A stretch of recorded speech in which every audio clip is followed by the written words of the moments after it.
Welcome back to Monday Minute. Hope you guys had a great weekend. Today we're attacking 5 questions and answering them on the immune system, and we're going to separate some science from science fiction to boost your IQ. The immune system has been a hot topic during COVID-19. With summer colds and respiratory diseases re-emerging as the world relaxes mask wearing and social distancing, there's good reason to pause and fine-tune what we think we know about keeping the body's defense system harmonized. We all know there's a lot of misinformation out there, so we comb through evidence to sort myth from reality on some of these long-held immunity beliefs. Let's see how well you know your stuff. The first one we're going to tackle is, does the immune system really benefit from vitamin C supplementation? The answer? Well, the recommended daily intake of vitamin C is 75 milligrams for women and 90 milligrams for men. These amounts are easily attained through the diet, so supplementation of such low doses is usually unnecessary. Keep your immune system topped off with vitamin C by eating citrus fruits, dark leafy greens, broccoli, cauliflower, green and red peppers, sweet and white potatoes, winter squash, tomatoes, and, not my favorite, but tomato juice. Should you really starve a fever and feed a cold? Well, this can be traced back to the 16th century when it was thought that avoiding food while feverish could help the body cool down and that eating while cold might help warm it up. Though there might be a whiff of truth in this old saw, in absence of conclusive scientific evidence, it really comes down to honoring body cues. Since fevers often spike due to bacterial infections that can cause nausea or otherwise suppress appetite, it stands to reason that you may not be hungry. If you don't feel like eating, don't force it. Conversely, do all you can to hydrate throughout the fever bout. If you can keep something down besides fluids between naps, look to that good old standby chicken soup. There's multiple reasons this tops the chart for the sick day food. It's warm, it's hydrating, it infuses cells with electrolytes, and may also contain anti-inflammatory properties that will help you rebound. Colds, which are caused by viral infection, may not rein in appetite. Rest, fluids, and hunger cues rule again, but try to keep diet choices on the healthy immune supportive side. Foods particularly helpful are, you guessed it, chicken soup, green tea, which boosts B-cell antibodies, critical in adaptive immunity development, honey, and elderberries. What works better for hand sanitizing? Soap and water or store-bought wipes and sanitizer formulas? And I think we've all experienced this a lot in the last year and a half.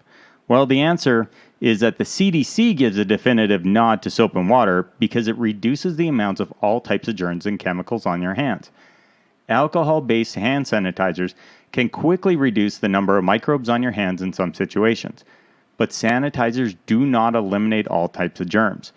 While it's a good idea to keep hand sanitizer within reach for when you can't access a sink, there are a few reasons to curb its use. Scientists are gradually learning that every human has a unique mix of beneficial bacteria in our guts and on our skins and hands, all of which keep our bodies in balance. A squirt of sanitizer does a good job in killing harmful bacteria, but assault the indiscriminate, which means it's also killing beneficial bugs. What more is that a 2018 study published in the Science Translational Medicine showed that multiple strains of bacteria tested in a hospital setting had adjusted to alcohol-based hand sanitizers. While not yet impervious to it, the research showed that the microbes could survive for longer periods after a good dose. A surprise and concerning find in the same study was that many of the alcohol-tolerant strains identified cannot be treated with last-line antibiotics. With antibiotic-resistant concerns mounting, it should give us pause the next time we make a conscious choice to simply wash our hands. Can a yogurt a day or another probiotic food boost the immune system?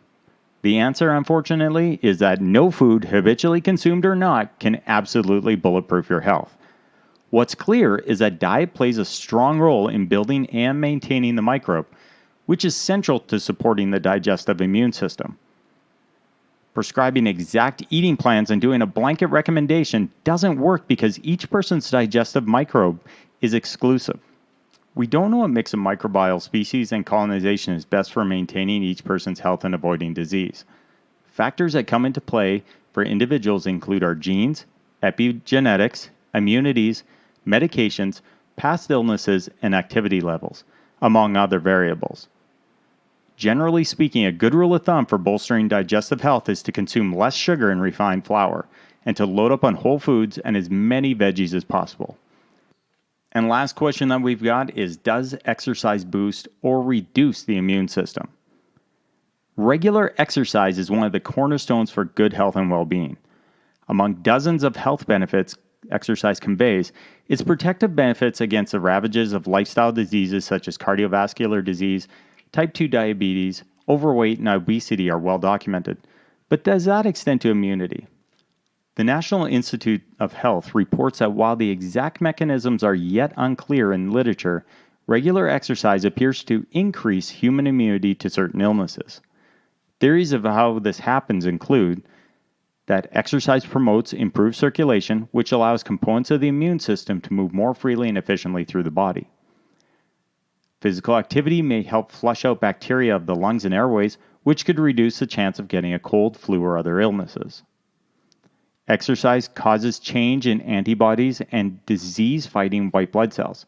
These antibodies and white blood cells circulate more rapidly, so they can detect illnesses earlier than they would have without exercise. The brief rise in body temperature during and right after exercise may prevent bacteria from growing. This temperature rise may help the body fight infection better. Remember, too much of a good thing can be problematic. If you already exercise, increasing the amount in the hope of increasing your immunity is not advised. In fact, intense, long-duration endurance sport training and repeated bouts of HIIT can introduce inflammation and raise the risk of infection in overtaxed immune systems.